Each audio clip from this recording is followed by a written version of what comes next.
Hai semuanya, Assalamualaikum warahmatullahi wabarakatuh. Selamat pagi dan salam sejahtera untuk siswa-siswi SMAN 104 Jakarta, kelas 10 program IPS. Alhamdulillahirrabbilalamin, puji syukur senantiasa selalu kita panjatkan kehadirat Allah Subhanahu wa Ta'ala yang telah memberikan kenikmatan kepada kita. Salah satu yang patut kita syukuri adalah nikmat sehat, karena hari ini kita bisa bertemu secara PJJ untuk mata pelajaran sejarah peminatan. Mudah-mudahan kalian semua masih diberikan kekuatan bagi yang muslim untuk tetap menjalankan ibadah puasa, dan saya mengucapkan selamat menunaikan ibadah puasa. Oke, materi apa yang akan saya jelaskan kepada kalian pada hari ini itu adalah mengenai peradaban awal Asia, khususnya peradaban Cina kuno yang minggu terakhir kemarin sudah kalian kerjakan rangkumannya. Berarti artinya secara literasi kalian sudah mulai mengetahui, walaupun hanya sedikit. Dengan membuat rangkuman tersebut, kalian pasti sambil mencari tahu dan sambil membaca apa sih tentang peradaban Cina kuno. Nah, untuk itu saya akan menjelaskan kembali, mereview kembali penjelasan tentang peradaban Cina kuno. Sebelum kita mulai PJJ, seperti biasa, kita dahulukan dengan kegiatan berdoa. Semoga kegiatan PJJ pada hari ini berjalan dengan lancar dan dapat memberikan manfaat untuk kita semua. Berdoa dimulai. Berdoa selesai. Oke, silakan disaksikan, disimak dengan baik, jangan di-skip tentang peradaban Cina kuno.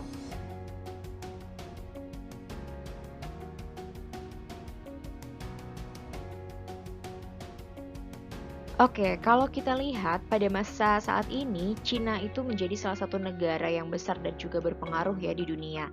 Nah, besarnya pengaruh Cina itu sebenarnya sudah berlangsung sejak abad sebelum Masehi. Kondisi ini juga terjadi karena masyarakat Cina yang memang memiliki peradaban besar yang mempengaruhi kehidupan masyarakat dunia. Nah, corak peradabannya itu nanti akan kita bahas satu persatu. Kita akan mulai dari kondisi geografis. Peradaban Cina itu berkaitan erat dengan keberadaan dari sungai-sungai besar. Di wilayah bagian utara itu terdapat sungai Huanghe yang sering menyebabkan banjir di wilayah Cina. Nah, banjir ini juga berdampak positif. Salah satunya adalah karena menyebabkan wilayah dari lembah sungai Huanghe itu kemudian menjadi subur. Wilayah yang subur ini menjadi pusat dari lahirnya peradaban Cina. Di wilayah tengah itu terdapat, kalau tadi kan di wilayah bagian utara terdapat sungai Huanghe, nah sedangkan di wilayah tengah itu adalah sungai Yangtze. Wilayah aliran sungai Yangtze ini menjadi tempat lahirnya kota-kota kuno yang ada di wilayah Cina. Nah, kemudian sementara itu untuk yang ada di bagian wilayah selatan itu merupakan daerah penghasil dari barang-barang tambang. Selain tadi diiringi atau dikelilingi oleh sungai, wilayah Cina juga dikelilingi oleh gurun dan pegunungan, yaitu ada gurun Gobi dan juga barisan pegunungan Himalaya. Bentang alam tersebut kemudian menyebabkan pusat peradaban dari Cina di wilayah lembah sungai Huanghe akhirnya terisolasi dari dunia luar. Nah, kondisi tersebut juga kemudian menyebabkan masyarakat Cina kuno beranggapan bahwa wilayah mereka ini merupakan pusat dunia atau Chungguo istilahnya mereka menyebutnya. Selanjutnya kita akan membahas mengenai kehidupan dari pemerintahan dan juga hukum setelah tadi kita melihat kondisi geografis dari peradaban Cina kuno. Nah, untuk peradaban Cina itu menerapkan sistem pemerintahan yang berupa dinasti atau kekaisaran, di mana pemimpin dinasti itu adalah seorang kaisar yang dianggap sebagai putra langit atau son of heaven. Nah, pemerintahan yang dijalankan oleh kaisar tadi dianggap sebagai suatu mandat dari langit atau mandat of heaven yang mutlak kebenarannya. Nah, oleh karena itu, sistem pergantian kekuasaan kemudian dilaksanakan berdasarkan dari keturunan. Nah, sekarang kita akan melihat beberapa dinasti yang pernah memerintah di peradaban Cina. Ada 9 dinasti yang akan kita bahas. Yang pertama itu adalah dinasti Shang dari 1766 sampai dengan 1122 sebelum Masehi. Dinasti paling awal yang berkuasa di lembah sungai Huanghe ini adalah dinasti Shang. Nah, dinasti Shang itu didirikan oleh Kaisar Tang pada tahun 1766 sebelum Masehi. Dinasti Shang kemudian memerintah wilayah Cina bagian utara selama kurang lebih 600 tahun. Mereka membangun ibu kota kerajaan di wilayah Anyang. Nah, kaisar-kaisar dari dinasti Shang ini memerintah sebagai Raja Imam atau Praise King dengan membagi kekuasaannya menjadi 30 wilayah, di mana setiap wilayah tadi yang dibagi itu dipimpin oleh raja-raja bawahan. Kemudian yang kedua itu adalah dinasti Zhou, mulai dari tahun 1122 sampai dengan 221 sebelum Masehi. Kekuasaan dinasti Shang yang tadi akhirnya kemudian runtuh itu digantikan oleh dinasti Zhou. Dinasti ini memusatkan kekuasaan di wilayah Cheng'in. Sistem pemerintahan dari dinasti Zhou itu diatur secara feodal atau yang disebut dengan Qingtian System. Dalam sistem tersebut, rakyat bekerja di dalam kelompok-kelompok secara berjenjang ke atas dan kemudian hasilnya itu menjadi milik dari kaisar. Nah, dinasti yang ketiga itu adalah dinasti Qin. Nah, dinasti Qin ini dari 221 sampai dengan 206 sebelum Masehi. Dinasti Qin didirikan oleh Qin Shi Huangdi atau yang dikenal sebagai Kaisar Shi Huangdi. Nah, pada masa pemerintahannya, Shi Huangdi itu memulai pembangunan tembok besar Cina yang sampai saat ini kita tahu menjadi salah satu dari 7 keajaiban dunia. Tembok tersebut digunakan untuk menahan serangan yang pada saat itu dilakukan oleh bangsa Barbar dan juga bangsa Mongol yang berasal dari wilayah Cina bagian utara. Selain itu, Kaisar Shi Huangdi juga menetapkan standarisasi dari aksara Cina, kemudian timbangan, ukuran, perkakas pertanian, dan juga lebar roda gerobak. Nah, Kaisar Shi Huangdi juga menyusun ulang sistem pemerintahan dengan cara memusatkan seluruh aspek kehidupan masyarakat di bawah pemerintah pusat. Shi Huangdi juga kemudian menghapus kekuasaan dari bangsawan dan mengirim pejabat negara untuk mengelola wilayah-wilayah dari kerajaan. Kemudian yang keempat itu adalah dinasti Han. Dari 202 sebelum Masehi sampai 220 Masehi ya. Nah, dinasti Han ini dibangun oleh Liu Bang. Dinasti Han membangun sistem administrasi kerajaan yang dipimpin oleh pejabat yang berpendidikan tinggi. Jadi pada masa dinasti Han, rakyat itu diberikan kesempatan untuk menjadi pegawai atau pejabat kerajaan, tapi dengan syarat. Syaratnya apa? Nah, syaratnya adalah lulus ujian untuk ajaran Konfusianisme. Jadi karena pada masa dinasti Han ini, ajaran dari Konfusianisme itu sangat kemudian terkenal dan diterapkan pada masa dinasti tersebut. Mereka yang lulus kemudian berhak untuk menjadi pegawai kerajaan yang disebut juga dengan kaum gentri. Dinasti yang kelima itu adalah ada dinasti Sui dan juga dinasti Tang. Nah, pada tahun 581, seorang jenderal dari kerajaan Wei yang bernama Yang Jiang itu berhasil untuk menyatukan Cina. Pada 589 Masehi, Yang Jiang kemudian mendirikan dinasti Sui dan mengangkat dirinya sebagai Kaisar Wen. Nah, pada masa pemerintahannya, Kaisar Wen menyusun kembali peraturan pajak dan juga dinas militer bagi rakyat. Pengganti dari Kaisar Wen, masih di dinasti Sui ya, itu adalah Kaisar Yang Di. Nah, pada masa pemerintahannya, Kaisar Yang Di ini menaikkan tarif pajak, sehingga otomatis menimbulkan pemberontakan dari kaum petani yang akhirnya berujung pada terbunuhnya Kaisar Yang Di pada tahun 618 Masehi. Wafatnya Kaisar Yang Di kemudian menandai berakhir pula dinasti Sui. Kekuasaan dari dinasti Sui tadi kemudian digantikan oleh dinasti Tang. Nah, dinasti ini dipimpin oleh Kaisar Tang Taisung. Kemudian pada masa dinasti Tang terjadi pembaruan, terutama adalah mengenai undang-undang perpajakan dan juga pembagian tanah. Selanjutnya yang keenam itu ada dinasti Song dari tahun 960 sampai dengan 1279 Masehi. Keruntuhan dari dinasti Tang yang tadi menggantikan dinasti Sui, kemudian dinasti Tang runtuh juga pada tahun 907, nah kemudian menyebabkan Cina akhirnya terpecah. Cina kembali bersatu itu pada tahun 960 setelah Song Taizu mengambil alih kekuasaan dan kemudian mendirikan dinasti Song. Melalui upaya militer dan juga diplomasi yang dilakukan, Kaisar Song Taizu mulai menyatukan kembali wilayah Cina. Nah, akhirnya pada tahun 979 di bawah pemerintahan Kaisar Song II, yaitu adalah Song Taizong, wilayah Cina kembali disatukan di dalam satu pemerintahan. Periode dinasti Song itu ditandai dengan pembaruan dari sistem pemerintahan, pengurangan jumlah tentara, juga pengembangan dari ilmu pengetahuan dan teknologi. Nah, sekarang kita lihat dinasti yang ketujuh. Itu adalah dinasti Yuan dari tahun 1271 sampai 1368 Masehi. Dinasti Yuan ini merupakan dinasti asing pertama yang berhasil menguasai Cina. Jadi, dinasti ini didirikan oleh bangsa Mongol, yang ternyata bangsa Mongol kemudian berhasil mengalahkan dinasti Song. Dinasti Yuan itu dipimpin oleh Kubilai Khan. Kubilai Khan ini merupakan cucu dari pimpinan pasukan Mongol, yaitu adalah Genghis Khan. Jadi Kubilai Khan adalah cucunya dari Genghis Khan. Kubilai Khan memimpin dinasti Yuan itu dengan cara menaklukkan wilayah-wilayah lain yang ada di sekitar Cina yang masih bebas. Nah, dinasti Yuan juga berupaya melakukan ekspansi bahkan sampai ke wilayah Nusantara, yaitu tepatnya adalah Kerajaan Singosari.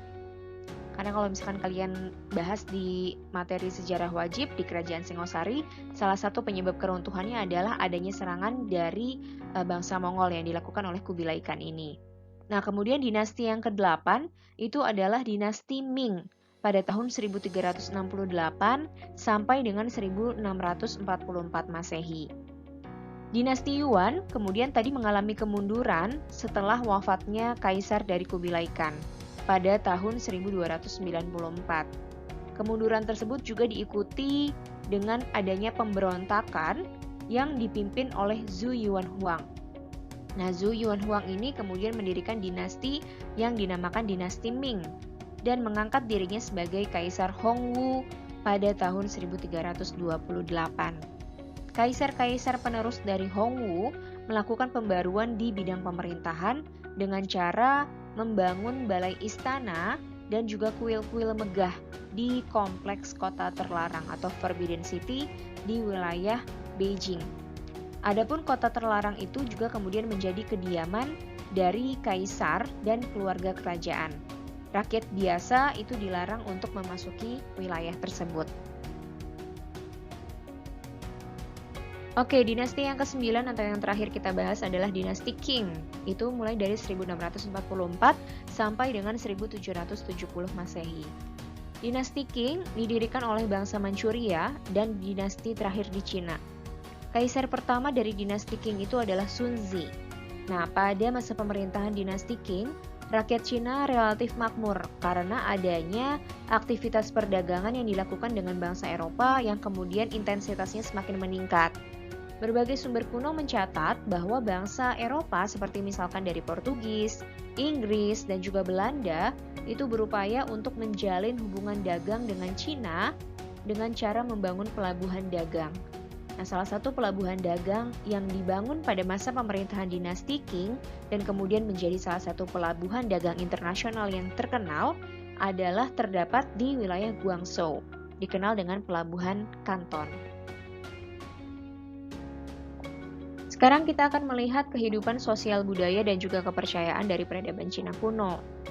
Wilayah lembah Sungai Huanghe itu kan tadi dikatakan merupakan wilayah yang subur ya. Nah, maka kemudian dimanfaatkan untuk lahan pertanian. Kondisi ini dimanfaatkan oleh masyarakat Cina dengan cara membudidayakan berbagai macam tanaman sebagai sumber bahan makanan dan selain itu juga untuk komoditas perdagangan. Sektor pertanian mengalami kemajuan yang cukup pesat mulai daripada masa pemerintahan dinasti Han. Ditandai dengan adanya penggunaan peralatan dari besi untuk mengolah lahan pertanian. Lahan pertanian yang dikembangkan masyarakat Cina juga kemudian dimanfaatkan sebagai media pengembangbiakan dari ulat sutra.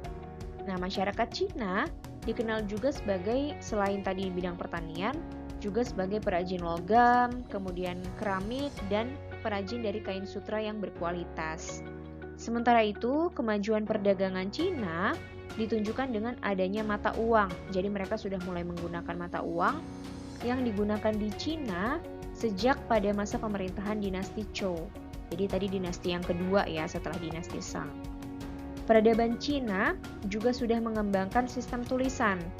Tulisan bangsa Cina itu pertama kali dikembangkan oleh dinasti Shang, dinasti yang awal, dalam bentuk tulisan bergambar yang mewakili sebuah kata, di mana tulisan ini dikenal dengan nama istilahnya adalah piktograf. Selanjutnya, pada masa dinasti Qin, tulisan tersebut kemudian distandarisasi sehingga akhirnya berkembang menjadi huruf Mandarin yang sampai saat ini dikenal. Nah, untuk dalam bidang kepercayaan, pada awalnya bangsa Cina itu masih menganut politeisme atau percaya kepada banyak dewa. Kepercayaan bangsa Cina kemudian mengalami perkembangan pada masa kekuasaan dari dinasti Zhou. Nah, pada masa tersebut kemudian muncul banyak filsuf yang mengembangkan aliran kepercayaan bagi masyarakat Cina. Filsuf-filsuf itu diantaranya ada Lao Tse dan juga ada Kongfusi. Nah, kedua filsuf ini mengembangkan ajaran tentang cinta kasih di dalam kehidupan. Ajaran Lao Tse kemudian berkembang menjadi istilahnya adalah ajaran Taoisme, sedangkan ajaran dari Kongfusi itu berkembang menjadi Konghucu. Berikutnya kita akan melihat perkembangan iptek dari peradaban Cina. Ilmu pengetahuan dan teknologi di dalam peradaban Cina itu dikatakan sudah berkembang sejak masa kekuasaan dari dinasti-dinasti yang awal. Oleh karena itu, perkembangan teknologi dalam peradaban Cina itu dikatakan sangat maju. Beberapa kemajuan teknologi peradaban Cina diantaranya adalah pembangunan dari kuil-kuil untuk beribadah dan juga tembok besar Cina yang dilakukan pada masa kekuasaan dari dinasti Qin. Selain itu, bangsa Cina juga mengembangkan ilmu astronomi yang kemudian ilmu tersebut diterapkan dalam sistem penanggalan. Ilmu astronomi ternyata juga digunakan oleh masyarakat Cina untuk berbagai keperluan, seperti misalnya penentuan dari masa tanam padi, untuk pelayaran, dan juga untuk pergantian musim. Contoh kemajuan dari ilmu pengetahuan pada peradaban Cina kuno adalah penemuan kertas. Kertas kemudian dimanfaatkan sebagai media tulis sekaligus penyebaran dari filsafat-filsafat Cina. Selain kertas, bangsa Cina juga menjadi penemu dari serbuk mesiu. Nah, serbuk mesiu inilah yang kemudian dimanfaatkan oleh bangsa Cina sebagai persenjataan mereka di dalam peperangan. Kemajuan ilmu pengetahuan peradaban Cina itu bukan hanya tadi di bidang pembangunan dan juga di bidang penemuan kertas, tapi juga ada di bidang ilmu kedokteran dan obat-obatan. Kalian pasti pernah mendengar istilahnya namanya akupuntur ya. Nah, akupuntur itu kan merupakan teknik pengobatan melalui tusuk jarum ya. Nah, bangsa Cina itu merupakan bangsa yang pertama kali mengembangkan teknik akupuntur tersebut. Nah, selain pengobatan dari akupuntur, bangsa Cina juga dikenal ahli untuk mengembangkan obat-obatan yang disebut dengan obat-obatan herbal.